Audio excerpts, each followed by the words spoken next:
आपल्या last pasta रेसिपीच्या व्हिडिओला भरपूर छान प्रतिसाद भेटला होता.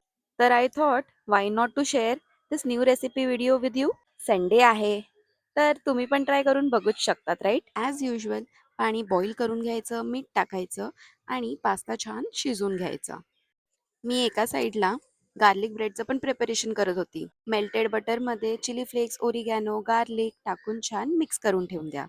पास्तासाठी एका पॅनमध्ये बटर मेल्ट करायचं, त्यामध्ये ऑनियन आणि गार्लिक टाकून चांगलं सौते करून घ्यायचं.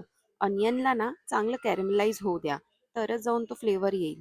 त्यामध्ये पास्ताचं जे पाणी होतं ते आपण टाकायचंय. असली फ्लेवर इसी में है, पता है ना? थोडीशी क्रीम, ते सगळं टाकून छान मिक्स करून घ्या.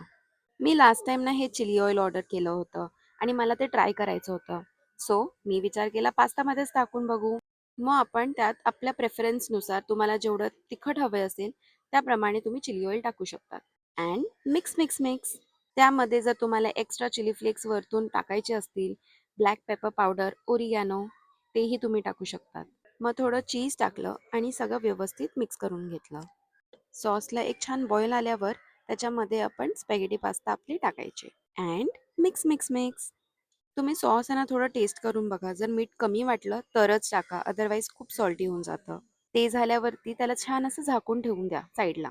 आणि तोपर्यंत आपण ब्रेड घेतलेला आहे, त्याला जे ते मेल्टेड बटरवालं मी मिक्सचर केलेलं ते लावून घेतलंय. आणि तुमच्याप्रमाणे तुम्हाला जर चीज स्लाइस टाकायची असेल किंवा ग्रेट करून टाकायचं असेल ते तुमच्यावर आहे. आणि ब्रेड छान क्रिस्पी होईपर्यंत टोस्ट करून घ्या. अँड टडा, आपला pasta with garlic bread is ready.